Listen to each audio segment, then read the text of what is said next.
What's going on, guys? This is Badger for Kill Feed, and today I'm bringing you some Domination gameplay post midnight release. This is actually Wednesday now that I'm doing this commentary.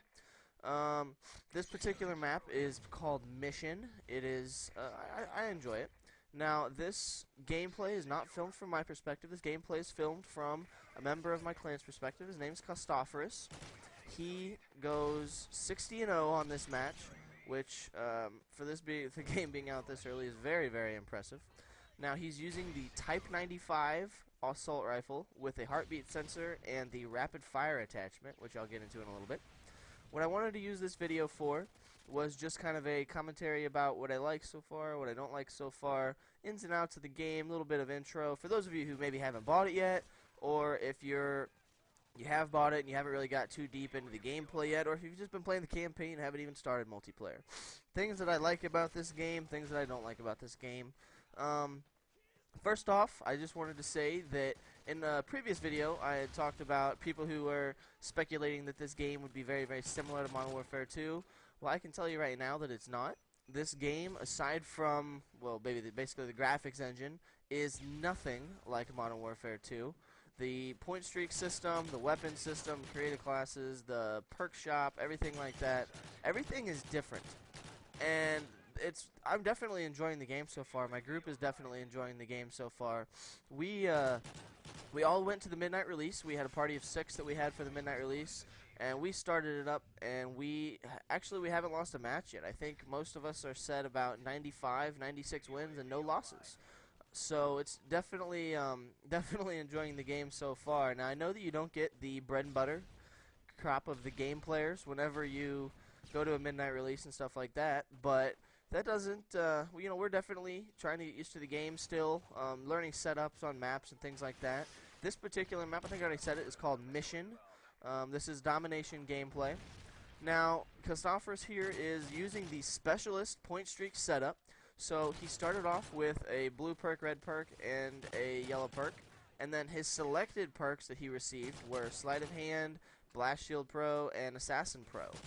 Now, the Specialist setup is definitely the most forgiving for people who are very aggressive, up front, getting kills, who can hold their own. And this is something that he has definitely done on this map so far. I think I already said it again. He's using the Type 95 with a heartbeat sensor and rapid fire. Now, rapid fire for an assault rifle is only available on the 3-round burst weapon. So the Type 95 and the M16 both have the rapid fire option.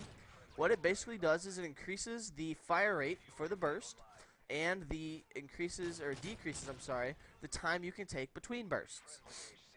So this gun is similar in ways to the FAMAS from Modern Warfare 2, and it kind of looks like it, and I think it's maybe just a later version of it.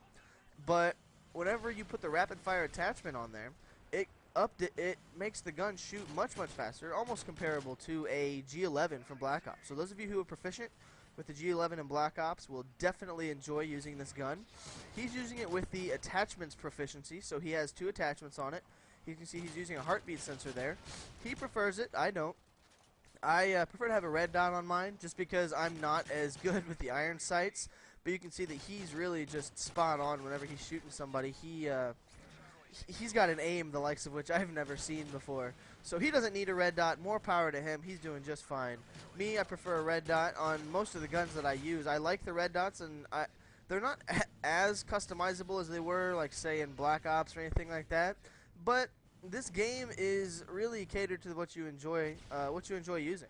So I'm actually doing quite well with the guns that I use. I use the Type 95. I use the UMP occasionally.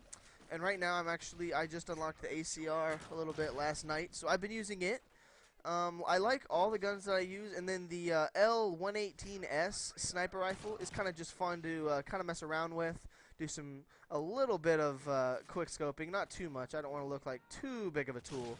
But anyway, so right here he gets what's called a Moab, and basically what the Moab is it's kind of an Easter egg nuke type thing. And if you get a 24 kill streak while you're using the Specialist perk streak setup, you have to get 24 kills now. 24 kills without dying on your first life. You have to get 24 kills. It doesn't, no capping objectives, nothing like that. No shooting down, nothing else goes towards your kill streak or point streak. It has to be 24 kills. What it does is it looks like there's going to be a nuke going off, kills everybody on the other team, and then the match just continues like normal. Now, there's a red haze, sort of a dusty haze that kind of engulfs the map for the rest of the game, but this in no way ends the match. So this is kind of a good way to reward people who can get a 24 kill streak without ending the game abruptly and pissing everybody off on your team who had a chopper gunner in their pocket. So right now, in this particular match, we weren't really running any specific setup on our team. But one thing that I wanted to talk about in this game was spawn setup, the way that the maps were designed. These maps are very, very dynamic. All of them are very dynamic. And the flank routes and the vertical gameplay and the non-linear aspect of all of them very much impressed me. Now, aside from some of the things about the spawn setup, these maps were catered, I feel, as I said before, these maps I feel like were made for clans to work with. These maps were set up very well, but they were also made for the person who wants to come into a clan setup and just totally mess with their heads. Because the spawns on this game, I haven't quite figured it out yet, haven't had enough time to work with it, but I think the spawns on this game are very much designed to prevent spawn trapping. It seems like regardless of how far you sit away from, let's say I have B and C, it seems like regardless of how far away you sit from the enemy's position, they can still spawn in your area or behind you. And I think that may be kind of an anti-spawn trapping measure that Infinity Ward may have put in place. Whether or not I agree with it, I don't know. I play in a Domination clan, so obviously some of us have a problem with it. I really don't. I find that you just have to adapt to whatever's going on. Right now, we are actually, majority of our members have close to 100 wins with no losses. Now, when you keep in mind that it is noon on Wednesday, November 9th, so having 100 wins thus far is not bad. You'll look on the leaderboard and you'll see people with way more wins and losses than that. Well, those people are either hacking or they've had multiple people playing for them. We require sleep. We are human beings. So I'm actually working on about 8 hours of sleep in the last 48 hours, 4 hours at a time, twice. So if I seem a little bit out of it or I sound like crap, that would be why. Now this game is kind of drawing to a close, but there's a few things that I wasn't too happy about with the game. And one of the things I don't like about the game is the overpowered nature of the Juggernaut. Now, both Juggernauts, whether it be the Assault or Support Juggernaut, are just a beast to take down.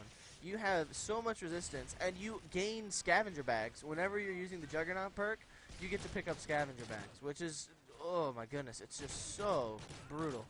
Now, the Assault Juggernaut is a little bit more exposed because he can't use his Riot Shield, but he has a machine gun. So they are 18 kill streaks, but in the support kill streak package, it's very easy to get. So that's one thing that I feel like needs to be maybe addressed. The Juggernaut is a bit of a beast.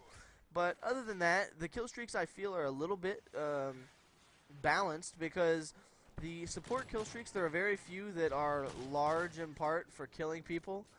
Other than the Juggernaut, there are very few of them that you can get a significant amount of kills with. So this game is drawing to a close. Ron actually goes 60-0 in this game, so he goes flawless. Good job, buddy. Now, this is, like I said, this is just a early commentary for what's coming later. We're going to be playing some different game types. We're playing mostly Dom right now to get a feel for the game, but you can definitely expect a lot more from us. Oh, here I am with the Juggernaut suit, getting a kill for the final kill cam with a machine gun there. So as you can see, it's very, very powerful. But definitely enjoying the game so far. Can't wait to give you some more. Have a good day. I'm Badger, and I'm out.